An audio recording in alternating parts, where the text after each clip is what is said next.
Hello friend, નમસ્કાર. તમારું સ્વાગત છે SW સ્ટડીમાં. આજે આપણે ધોરણ 8 પ્રકરણ નંબર 3 ચતુષ્કોણની સમજ એનો સ્વાધ્યાય 3.3 નો પ્રશ્ન નંબર 3 અને 4 નું સોલ્યુશન કરીશું.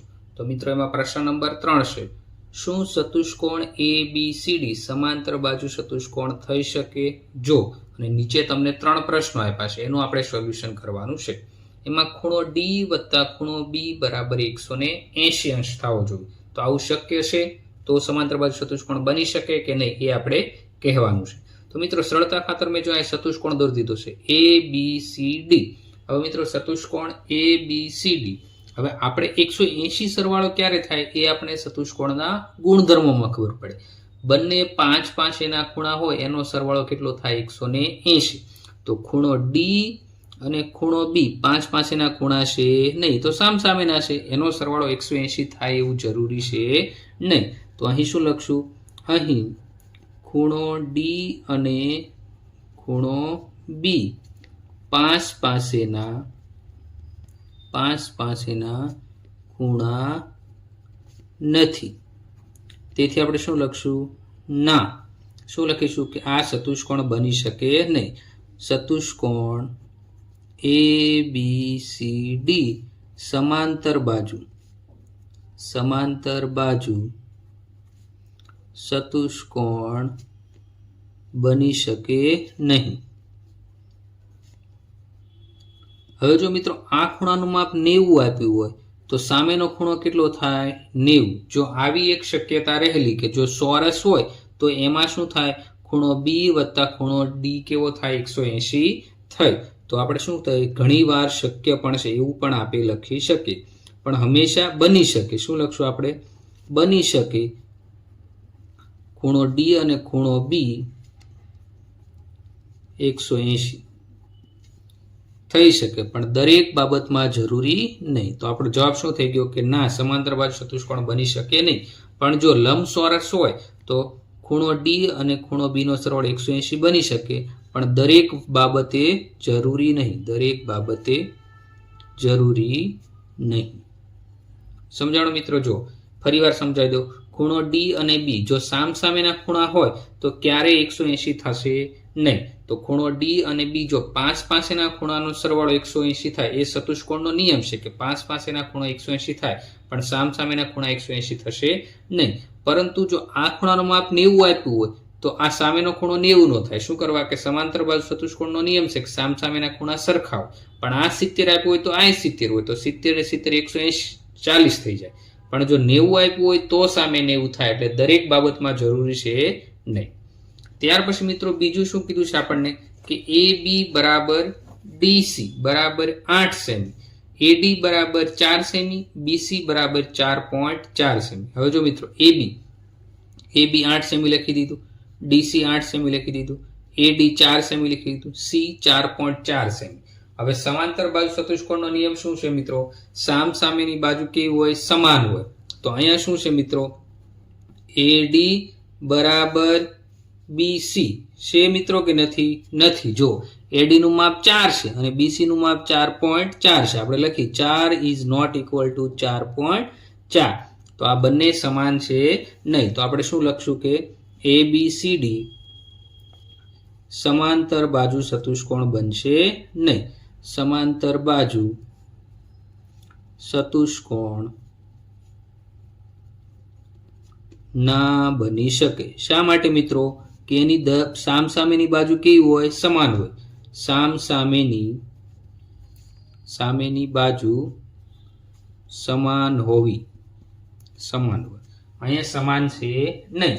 તો D A નું જેટલું માપ હોય એટલું જ માપ CB નું હોવું જોઈએ. આ 4 હોય તો આ 4 હોવું જોઈએ. આ 4.4 હોય તો આ 4.4 હોવું જોઈએ. બંને સરખું નથી, એટલે ચતુષ્કોણ બની શકશે નહીં.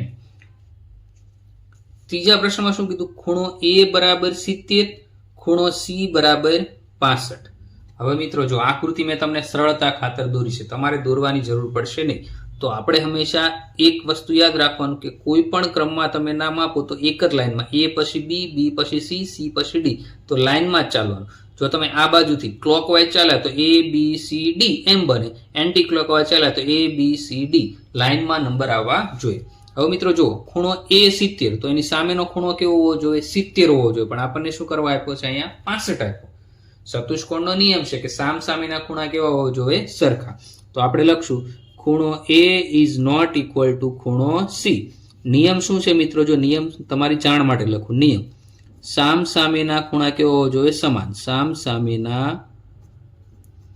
ખૂણા સમાન હોવા જોઈએ. સમાન હોવા જોઈએ.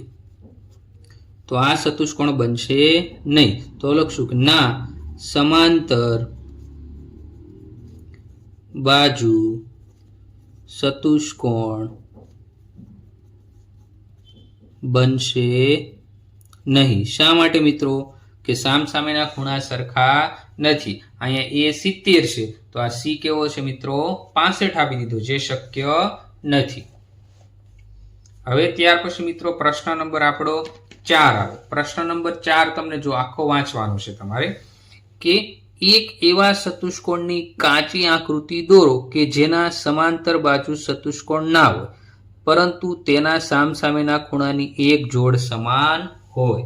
તો મિત્રો જો મેં તમને અહીંયા આકૃતિ આપી છે, હવે આકૃતિ દોરીને મેં આપી છે, તો આ કેવો ચતુષ્કોણ થશે? પતંગાકાર. કેવો ચતુષ્કોણ થશે? પતંગાકાર ચતુષ્કોણ. હવે હું તમને આખું સમજાવું છું. હવે પેલું આપણે શું કીધું? કાચી આકૃતિ જે સમાંતર બાજુ ચતુષ્કોણ ન હોય. જો મિત્રો આમાં કોઈ દિવસ સામસામેની બાજુ સરખી હશે નહીં. તો આ બાજુ અલગ હશે, આ બાજુ અલગ હશે, આ બાજુ અલગ હશે, આ બાજુ અલગ હશે. ક્યારેય એકય બાજુ શું હશે? સમાન હશે નહીં. પરંતુ મિત્રો સામસામેના ખૂણાની એક જોડ, આ ખૂણો જેટલો હશે, ડી નું માપ જેટલું હશે એટલું જ માપ કોનું હશે? બી નું. તો આપણે લખી શકીએ કે ખૂણો બી બરાબર ખૂણો ડી. પછી ખૂણો એ જેટલો હશે એટલો ખૂણો સી હશે નહીં. આ બે ખૂણાના માપ સમાન આવશે નહીં. તો તમારે આકૃતિ કઈ દોરી દેવાની? A B C D પતંગાકાર ચતુષ્કોણ, જેમાં ખૂણો બી બરાબર ખૂણો ડી. તો અહીં શું લખશું? એક જોડ કેવી થઈ ગઈ? સમાન. એક જોડ કેવી થઈ ગઈ મિત્રો? સમાન થઈ ગઈ. તો કયા ચતુષ્કોણમાં એવું બની શકે જેને સમાંતર બાજુ ચતુષ્કોણ નથી? આ કેવો ચતુષ્કોણ છે? પતંગાકાર. પરંતુ સામસામેના ખૂણાની એક જોડ સમાન. તો ખૂણો બી જેટલો હશે એટલો જ ખૂણો કયો હશે? ડી હશે. એટલે કે એક જોડ સમાન છે. તો પતંગાકાર ચતુષ્કોણમાં હંમેશા સામસામેના ખૂણાની એક જ જોડ સમાન હોય છે, પરંતુ એ સમાંતર બાજુ ચતુષ્કોણ થશે નહીં. તો આ પ્રશ્ન 4 નો પણ જવાબ થઈ ગયો. તો પ્રશ્ન 4 માં શું આવશે? પતંગાકાર ચતુષ્કોણ. અને તમારે એની કાચી આકૃતિ દોરી દેવાની છે. થેન્ક યુ મિત્રો. વિડીયો ગમ્યો હોય તો લાઈક કરો, શેર કરો અને ચેનલને સબસ્ક્રાઇબ કરો. હવે 5મો દાખલો શું છે મિત્રો? સમાંતર બાજુ ચતુષ્કોણમાં બે પાસ પાસેના ખૂણાના માપનો ગુણોત્તર 3:2 છે. તો ચતુષ્કોણના બધા જ ખૂણાના માપ શોધો. તો મિત્રો આપણે પાસ પાસેના ખૂણાના આપી દીધા છે માપ, પણ શું આપ્યા છે? ગુણોત્તરમાં આપ્યા છે. હવે હું ચતુષ્કોણ A B C D દોરી દીધા. 5 પાસેના ખૂણાઓ મિત્રો લઈ લો. આ ખૂણો A અને ખૂણો D બંને 5 પાસેના ખૂણા થઈ ગયા. તો ખૂણો D માનો કે 3 છે, તો આ ખૂણો કયો થઈ જશે? 2. તો આપણે લખી દઈએ કે ખૂણો A અને બીજો કયો ખૂણો છે? D. તો ખૂણો A બરાબર કેટલા x થઈ ગયા? 3x. માનો કે દરેક ખૂણાનું માપ આપણે x ધરી. તો ખૂણો D બરાબર કેટલું થઈ ગયું મિત્રો? 2x. તો આપણે લખી શકીએ ધારો કે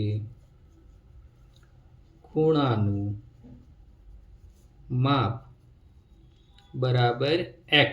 તેથી ખૂણો A અને D કેવા થઈ ગયા? સમાંતર. તો ખૂણો A કેવો થઈ ગયો? 3x અને ખૂણો D બરાબર 2x. હવે મિત્રો આપણને ખબર છે કે 5 પાસેના ખૂણા હોય તો એકનો સરવાળો કેટલો થાય? 180 પૂરક હોય. તો ખૂણો A વત્તા ખૂણો D બરાબર 180. આપણે લખી દઈએ, કારણ 5 પાસેના ખૂણા કેવા હોય મિત્રો? પૂરક હોય. તો આપણે પૂરક લખી દઈએ. હવે ખૂણા A નું માપ આપણી પાસે કેટલું છે? 3x. ખૂણા D નું માપ 2x બરાબર 180 થઈ ગયું મિત્રો. હવે શું થશે? 2x વત્તા 3x એટલે કેટલું થઈ ગયું મિત્રો? 5x બરાબર 180. હવે x ની કિંમત લેવા માટે આપણે શું કરવું પડે? 180 ને કેટલા વડે ભાગવા પડે? 5 વડે. તો x બરાબર આપણે શું મળશે મિત્રો? 5 તેરી 15. તમે 5નો ઘડિયો અહીંયા બોલો તો 5 તેરી 15, 3 વધ્યા અને 5 6 30. તો ખૂણો એક્સનું માપ આપણે કેટલું મળ્યું? 36 મળ્યું. ખૂણો એક્સનું માપ આપણે કેટલું મળ્યું મિત્રો? 36 મળ્યું. હવે મિત્રો આપણે આ 36 છે એની કિંમત મૂકવાની. તો આપણે ખૂણો એ બરાબર આપણે શું ધાર્યું હતું મિત્રો? જુઓ, ખૂણો એ બરાબર આપણું કેટલું હતું? 3x હતું. તો ખૂણો એ બરાબર 3x. હવે x ની કિંમત આપણે કેટલી મળી છે મિત્રો? 36 મળી. તો શું કરશું? 3 ગુણ્યા 36. મિત્રો આપણે કેટલું મળ્યું છે? 108 અંશ. તો ખૂણો એ બરાબર કેટલો મળ્યો? 108 અંશ. હવે ખૂણો બી. તો મિત્રો ખૂણો બી બરાબર આપણે શું ધાર્યું હતું? 2x. તો અહીંયા શું થઈ જશે મિત્રો? 2 ગુણ્યા 36. તો ખૂણો બી બરાબર આપણે કેટલું મળ્યું મિત્રો? 72. 36 દુ કેટલા થઈ જશે? 72 અંશ. તો ખૂણો એ અને બી, સોરી મિત્રો, અહીંયા આપણે ખૂણો ડી હતો ને, ખૂણો ડી. તો ખૂણો ડી બરાબર 2x. તો ખૂણો ડી બરાબર આપણને 72 અંશ મળે. હવે મિત્રો જો, ખૂણો એ ની સામે કયો ખૂણો છે? સી. અને ખૂણો ડી ની સામે કયો ખૂણો છે? બી. હવે આપણે સમાંતર બાજુ ચતુષ્કોણ હોય તો સામ સામેના ખૂણાના માપ કેવા હોય? સમાન હોય. તો આપણે લખી શકું અહીં ખૂણો એ બરાબર ખૂણો સી અને ખૂણો ડી બરાબર ખૂણો બી. શું કરવા? આપણે લખી દઈશું સામ સામેના ખૂણા સમાન હોય. કેવા હોય મિત્રો? સમાન હોય. તો આપણે લખી શકીએ ખૂણો એ બરાબર ખૂણો સી. તો ખૂણો સી બરાબર કેટલા મળશે મિત્રો? 108. શું કરવા? ખૂણો એ બરાબર 160 છે. બીજું ખૂણો ડી બરાબર ખૂણો બી. હવે ખૂણા ડી નું માપ આપણે કેટલું મળ્યું? 72 અંશ. તો આ શું થઈ ગયું? ખૂણા એ નું માપ 108, ખૂણા સી નું માપ 108, ખૂણો ડી 72 અંશ અને ખૂણો બી પણ કેટલો થઈ જશે? 72 અંશ. તો મિત્રો ફટાફટ આપણે ફરીવાર એકવાર આખો દાખલો સમજાવી દઈએ આપણે. તો આપણે પહેલા ધારી લઈશું કે ધારો કે ખૂણાનું માપ x છે. હવે 5 પાસેના ખૂણા આપણે 3/2 આપીએ એટલે ખૂણો એ 3, ખૂણો બી 2. હવે 1 નું માપ આપણે x ધાર્યું તો ખૂણો એ કેટલો થઈ જાય? 3x. ખૂણો બી ડી કેટલો થઈ જશે? 2x. હવે એ અને ડી કેવા થઈ ગયા? 5 પાસેના. તો 5 પાસેના ખૂણા કેવા હોય? પૂરક. પૂરક એટલે બંનેનો સરવાળો 180. તો ખૂણો એ વત્તા ખૂણો ડી બરાબર 180. ખૂણો એ એટલે 3x, ખૂણો ડી એટલે 2x બરાબર 180. તો 3x વત્તા 2x એટલે 5x બરાબર 180. 180 સાથે 5 ભાગાકારમાં. તો x ની કિંમત આપણે કેટલી મળી? 36. હવે આ 36 x ની કિંમત એ આપણે મૂકી દઈએ. તો ખૂણો એ બરાબર 3x હતો. તો 3 ગુણ્યા 36 એટલે ખૂણો એ 108 થઈ ગયો. ખૂણો ડી બરાબર 2x. તો 2 ગુણ્યા 36. x ની કિંમત 36 એટલે ખૂણો ડી 72 મળ્યો. હવે મિત્રો ખૂણો એ ની સામેનો ખૂણો સી અને ડી નો સામેનો ખૂણો બી થઈ ગયો. સામેના ખૂણા સમાન હોય તેથી આપણે લખશું ખૂણો એ બરાબર સી અને ખૂણો ડી બરાબર બી. સામેના ખૂણા સમાન. તો ખૂણો એ ની કિંમત હશે એટલી જ ખૂણા સી ની, એટલે કે બંને 108 થઈ ગયા. ખૂણો ડી કિંમત 72 હતી તો ખૂણો બી પણ કેટલો થઈ ગયો? 72.